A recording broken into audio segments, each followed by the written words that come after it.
誕快樂啊各位！今日就開箱呢個12月嘅新商品啊，咁啊見到有 UX17 嘅隕石青龍啦，咁啊復刻版 BX00嘅暴風戰龍，同埋 UX18嘅抽包木乃伊助咒嘅，咁啊今個月就好豐富啦，有3件新商品啦，咁我就逐一極速同大家介紹下先。係啦，咁首先就係暴風戰龍啦，咁啊哇經歷咗20幾年，佢又終於4聖獸終於可以散賣復刻啦，就唔使買嗰個紀念套裝先至有青龍啦。咁今次就可以呢個普通商品嘅情況下俾大家買到啊。咁啊講下啦，喺暴風戰龍4枚印嘅左回轉，咁啊可以彈飛對手。咁啊460輪盤，跟住就係 RA 軸心啊。咁 RA 軸心之前要買小籠包個改造套裝先有啦。咁今次咧就已經可以散賣啦。咁啊中意用 RA 嘅朋友就可以入手啦。咁當然啦，俾我哋啲 OPEC 嘅情懷玩家都可以入手嘅。係啦，咁啊時隔多年，咁啊介紹下先啦。哇！呢隻就係當年小時候嘅青龍聖獸啦。咁啊其實個做工就真係相當似嘅，咁但係可能就話個重力輪嗰度啦，以前叫重力輪，咁啊冇咁似啦。咁但係大部分都還原到嘅。咁甚至乎嗰個橡膠都還原到啦，都係藍色啦。咁啊係啦，咁啊中意嘅朋友咁啊絕對係入坑嘅好時機啦，因為佢而家4聖獸都可以散賣咁買得翻啦。咁就係啦，唔同之前咁樣要儲一套先買到，而家就可以逐隻咁散賣，咁我可以齊翻4聖獸嘅 S 系列啦。好，咁啊介紹完啦，就青龍。咁啊着量都磅下重先啦。咁因為咧都預咗4聖獸都唔會話太重噶啦。好，咁首先青龍聖獸嘅攻擊環，雖然佢叫暴風戰龍，但我嗌慣青龍聖獸。咁啊佢嘅重量就係25.2幾啊，咁啊唔重啦，好合理啦。係啊，輪盤6.15，最後 RA 3.15，咁啊因為大嚿所以重少少啦。好，咁啊左回轉成隻青龍聖獸組合埋一齊。好34.54嘅，咁啊放心，4聖獸同埋所有復刻嘅機體咧都係轉得唔值嘅，咁啊都係有啲偏重心喺入面嘅，咁所以咧大家都係買嚟收藏就算啦，除非有啲特別嘅活動，可能攞啲4聖獸啊復刻機出嚟玩咁樣，如果唔係咧，基本上咧聖獸同埋復刻機都係攞嚟俾啲情懷玩家收藏嘅。好，介紹完可以擺埋一邊啦。好啦，咁啊然後就改木乃伊助咒啊，媽咪卡士啦，咁啊小弟就好彩咁啊抽到01、02同埋呢個06嘅有 Raw Rush 嘅，咁啊今次嘅抽包就有6隻啦，咁啊見到係啦就係封面呢6隻，咁啊逐兩講解啦，咁啊木乃伊咁啊01、02攻擊環係一樣嘅，咁啊輪盤755就係新嘢啦，咁啊 W 就係英仙嗰粒啦，咁然後咧2就係460 C 啊，咁啊 C 就係孤藍青龍嗰粒啦。好，咁跟住咧03就係 Pegasus Flush， 咁啊即係9尾嘅面，天馬嘅章，跟住就係 M 嘅 Assisto Blade， 咁啊385W， 咁啊跟住就係太陽 chip， 跟住勇氣面，然後 C 嘅輔助環，咁啊跟住龍印 755G， 然後最尾就係白虎嘅480嘅 LR 啦。好，極速講完。咁啊你話邊隻唔服咧？咁啊01、02我咁梗係唔服啦。咁啊哇其實隱藏大獎係06咯，因為有 LR 喺入面。咁啊如果你想要 LR 但係唔想買隻蛟龍嘅話咧，咁啊你喺度抽到就最好啦。咁但係對我嚟講，其實其他個係啦03、04、05都係服噶啦。咁啊最服我覺得係杜蘭達加啦。首先個面唔用得啦。輪盤我覺得擺喺時鐘度啦。咁啊 G 就係鳳凰嗰粒軸心啦。咁啊我覺得唔係太勁咁啊，所以就係啦。我覺得最服就係呢隻啦。好，咁啊極速講完。咁啊木乃伊嘅特別之處係咩咧？咁啊哇可以有2個模式嘅 defense。咁啊一開波咧佢就有個反擊印啦，因為高速旋轉嘅時候咧，佢個機關可以伸條脷啦，我叫脷啦。因為以前好似神代嘅蛇神啊，都係咁樣伸出嚟啊，所以我以前都好中意蛇神呢個機體。咁啊，跟住去到咁上下嘅時候咧，即係回轉力下降啦，咁啊就會變咗防守模式啦，就係將條脷伸翻入去，就係咁樣啦。好，咁跟住咧755就係新嘅輪盤啦，55高，但係就係7楷嘢嘅。咁啊我覺得絕對係俾時鐘用啦。咁因為你時鐘淨係得455同埋965用到，但係455咧俾呢個鯊魚輕輕揩到咧就會爆啦。咁睇下呢個755會唔會因為比較圓少少啦，咁啊睇下會唔會好少少啦，冇咁易俾人打爆啦。咁我相信都應該係一個強化佢嘅配件嚟嘅，係啦。咁佢冇介紹 W， 咁 W 就係咯英仙嗰粒啦，咁啊冇乜特別。好，咁啊結束講下先。咁啊喺木乃伊座就咁啊，佢面就係咁樣啦，咁啊有啲沙漠色啦同埋藍色，咁佢條脷咧係有彈弓嘅，係啦。咁啊高速旋轉嘅時候就伸出嚟，咁啊低速旋轉嘅時候就反收翻入去，咁啊一個 counter 同埋 defense mode。好，咁啊755輪盤，咁啊55高啦，簡易輪盤，咁啊有7楷，頓頓頓頓頓頓頓，咁啊7楷嘅，咁啊。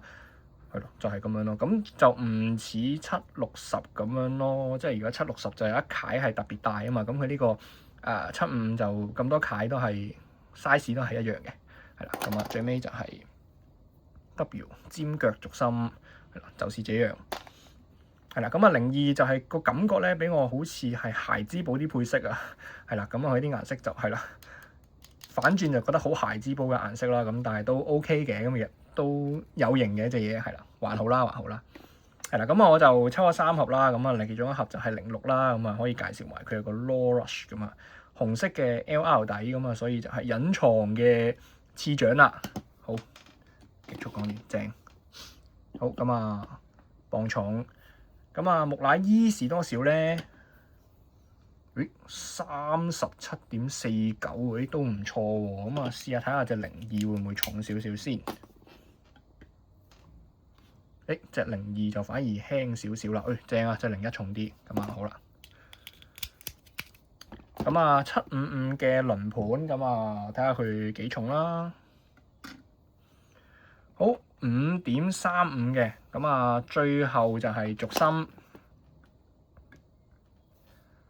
1.81，係啦。咁啊，都睇下佢呢個輪盤同其他正常嘅輪盤係爭幾遠啦。係啦，5.33。6.19，咁其實如果同普通輪盤就爭少少，即係唔係話爭好多嘅話，咁其實絕對係俾時鐘去強化佢嘅零件咯，我覺得。咁因為如果你呢個木乃伊嘅攻擊環佢唔係一定要用輕易嘅簡單輪盤嘅話咧，咁你一定唔會用先咯，首先係啦。好，咁啊，將所有東西組合埋一齊，咁啊就係44.6嘅，咁我覺得還好啦，因為你輪盤同埋軸心你可能會換其他，咁所以其實我覺得個形狀都算係優秀嘅。咁啊轉起上嚟咧少少發咯，唔係話好發嘅，係啦。咁因為佢始終即係望都望到個面係唔對稱啊，呢邊係大嚿啲，呢邊細嚿啲，同埋伸一條脷出嚟，咁所以可能轉嘅時候都係有少少發啦，還好啦。但係佢個都望到都幾大嚿嘅，側面望落去啦，係啦，其實都幾厚實嘅。咁啊都希望佢實戰嘅時候有啲係啦有趣嘅畫面出現啦。好，咁啊最尾隆重介紹就係呢個隕石青龍啊。咁啊繼青龍暴風戰龍之後咧，咁啊隕石青龍啦，咁啊就係呢個啦。咁啊可以介紹下，咁啊青龍都講個盒先，係啦，咁啊型啦，黑色成嚿，咁啊 Lugu Kulomu 使用，咁啊連續一擊必殺啊，咁啊左回轉大型橡膠印嘅攻擊環啦，可以即係加強對手嘅打擊力啦，可以擊飛佢啦。咁而且對住右回轉嘅對手嘅時候咧，因為有橡膠啊，咁就可以有啲吸收啦，同埋再 counter 佢啦。咁所以就係一隻強力嘅攻擊型機體啊。咁啊有玩過上個世代都知道橡膠嘅左回轉就係魔龍啦。咁啊當時就可以玩吸收啦。咁但係去到呢個世代得唔得咧？咁啊轉頭同大家講下點解。係啦，咁啊攻擊環介紹，大型嘅拉把印搭載啊3枚印啊，強力一擊，咁啊打出嚟啦。咁而且有白色嘅塗層，咁啊可以增加呢個攻擊性能嘅。係啦，咁370唔講啦，咁出現過好多次。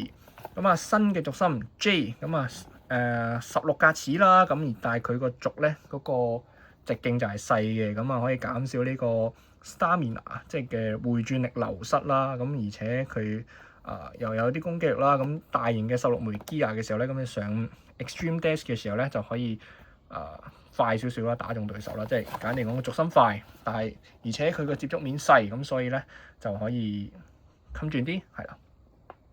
好，咁講解下啦，咁攻擊環就係成隻白色嘅圖層啦，咁見到喂，其實三邊係有一邊係特別大嘅，咁如果咁樣咧望落就好似好對稱，但係咧佢有一邊係突咗出嚟，咁所以咧其實肉眼都估到佢轉出嚟會有少少唔平衡噶啦。咁反轉嚟望下先，會咁哇，完全係唔同喎，即係唔係好平時嘅三枚刃，見到一大枚刃突咗出嚟啦，咁就係咁樣啦。咁佢呢個橡膠咧就係如果打中對手啦，第一嚟就可以好大力咁嘭咁打走人啦，就好似平時右回轉嘅蛟龍咁樣啦。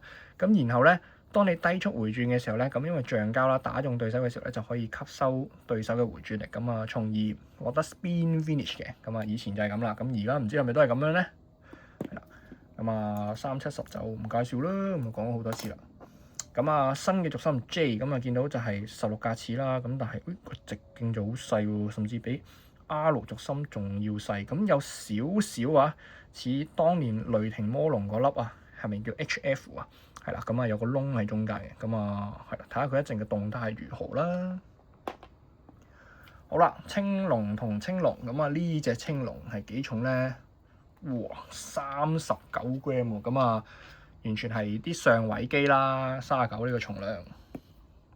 輪盤6.38嘅，咁最尾軸心2.56咁3件東西組合埋一齊，係啦，48.0幾哇，咁勁重啦成隻嘢。咁但係咧，我都想係啦研究下少少嘢，就係咧。咁見到佢大嘅攻擊刃喺度啦，咁如果我將用1咁樣扭過嚟，咁即係正常嚟講咁重心就可以多少少喺呢面啦。咁佢會唔會都係咁發咧？好，咁少少咯，都會震嘅。咁當然啦，我手轉就回轉力唔係好高啦。咁但係如果你大力拉嘅時候咧，咁佢應該會有少少跳舞嘅感覺嘅。咁你見到佢都個畫面都好震啦，咁所以我都相信官方咁樣做有原因嘅。如果你太對稱的話咧，咁相信個個都攞嚟玩吸收㗎啦。咁因為可能隻孤藍青龍就係因為太多人咁樣做啦，咁所以我覺得官方就特登做到其中一個位咧係有少少偏重心，咁令到你隻左回轉嘅機咧係攞嚟打攻擊，並唔係攞嚟玩吸收嘅。係啦，我估啫，係啦。好，咁極速介紹完啦，咁都輕輕去對戰下，睇下我哋今個月嘅新機係咩環境先。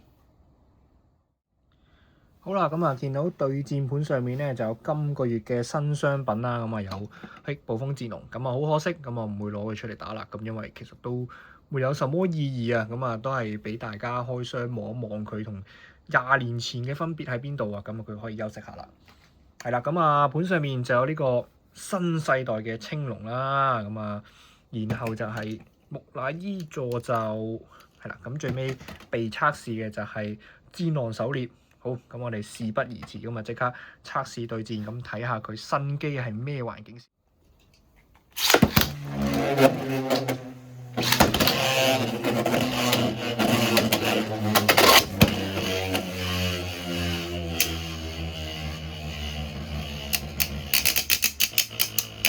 我係聽到條脷喺度攻擊緊對手嗰啲嘅力格勒嘅聲，唔知將來會唔會打斷條脷咧？咁因為佢隻木乃伊咧，始終都係有少少唔對稱啦，咁所以咧佢都會有時發咗上呢個加速帶上面嘅。咁睇下磨成點啦。始終都係輸俾呢個重型少少嘅 CX 機嘅。咁唔緊要，我哋嚟多次。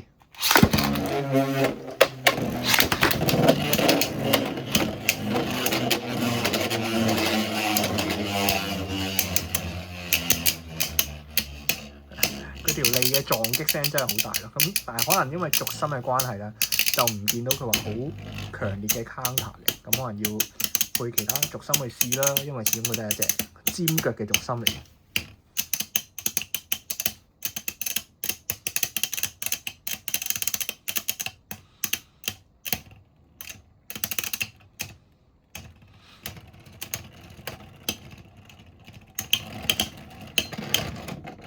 勉強攞到一個 spin finish 嘅。咁啊好啦，咁啊跟住之後咧就係、青龍啦。咁啊青龍咧都可以用佢嘅原裝發射器，咁啊係有個龍形嘅拉條嚟嘅。咁啊計呢個限定 set 之後咧，咁啊呢個龍形拉條就喺度俾大家買到啦。好。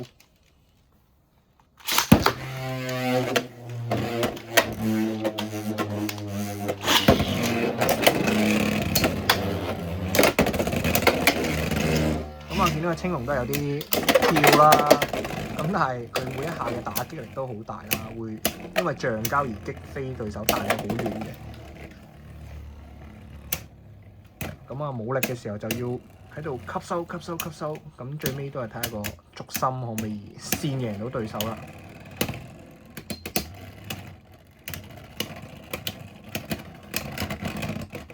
咁啊爭少少啦，咁啊還好吧，咁啊嚟多鋪。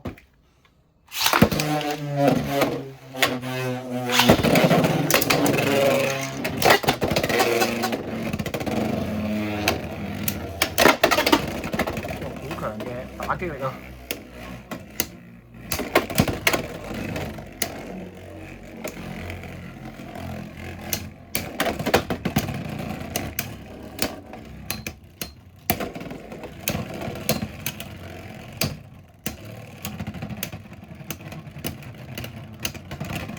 ！OK， 爭少少嘅，可能因為DB 軸心可以抗呢個吸收，係啦。雖然平時大家係唔會用嘅，嚟多鋪。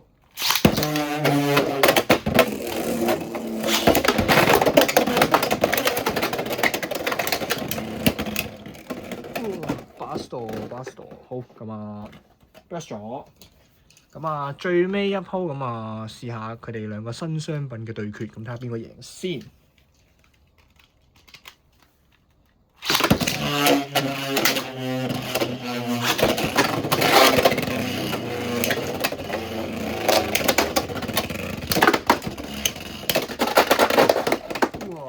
強烈嘅擊飛啊！咁啊，青龍贏咗嘅，咁啊，嚟多鋪啦！既然呢個對戰比頭先更加激烈，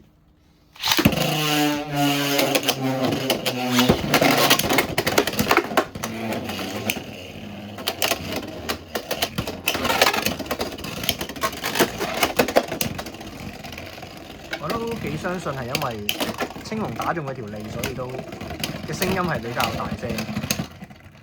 OK， spin finish 嘅，咁啊好啦，輕輕測試完結啦，咁我哋去翻嗰邊講下感想先。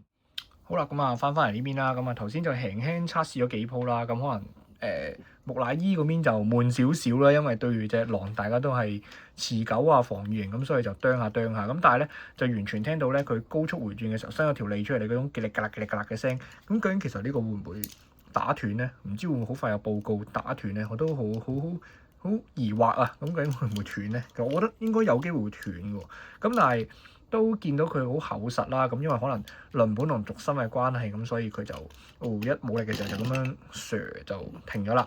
咁就係咁樣。咁都見到佢打呢個青龍嘅時候都好大聲啦，即係可能啲反擊力都唔錯啦。咁因為對手太重啫，佢應該輸過輪盤同埋軸心啫。係啦，咁啊跟住就係即係X 世代嘅左回轉青龍啦，隕石青龍咁啊，佢頭先打完啦，咁因為佢有白色塗層咧，咁其實我以為好快會甩色，但係我打咗幾鋪並零扮爛，但係我以為我攞錯嘢喎，點解仲係咁新淨嘅？係啦，啲油都未甩，有少少凹咗咯，但係未甩嘅，咁啊，幾搞笑喎！咁啊見到佢完全即係出力拉嘅時候啦，隻機都係彈下唔平衡啦，咁都預咗嘅，我覺得佢唔俾你咁樣用E軸心去咁樣玩。慢速吸收咁，但係就會見到佢可以打到對手彈到好遠啦，冇力嘅時候就啄下，咁睇下有冇機會可以尾速啄贏或者係射走人哋啦。咁同埋佢咁大個橡膠人咧，好大機會啊！俾人射窿嘅時候咧，佢都會喺個窿度彈下咁樣復活翻出嚟嘅。咁所以如果用嘅時候就研究係咩軸心咯，因為如果你用尖腳的話，我都幾相信佢會喺度跳舞啊，因為佢重心唔平衡啊嘛，會彈下嘅。咁啊，研究下咯。咁我相信即係始終你有個重量喺度，同埋有橡膠都實會多人用嘅。咁睇下會大家配什麼配置落去玩下啦。咁都 OK 嘅。其實呢隻都幾有型嘅。係啦，咁啊，以上開箱就完結啦。咁啊，係啦，呢度有個龍形嘅拉條啦。咁啊，俾我哋以前啲 OPP 玩家可以咁樣拉，咁樣幾好嘅。係啦，咁啊，係啦，下次開箱再見啦。咁啊，祝大家聖誕快樂。咁啊，2026年身體健康啊。咁啊，中意就去抽下啦。咁其實我都幾中意隻係啦。木乃伊嘅，因為我覺得佢好似當年嘅蛇神，因為神代嘅蛇神咧，我以前係我愛機嚟個 main 機嚟嘅，咁啊所以就係抽下啦，咁啊可能配下其他唔同嘅配置，咁可能好好玩咧，係啦，咁啊好，今次12月嘅新商品開箱完結，咁啊下次再見，多謝各位，拜拜。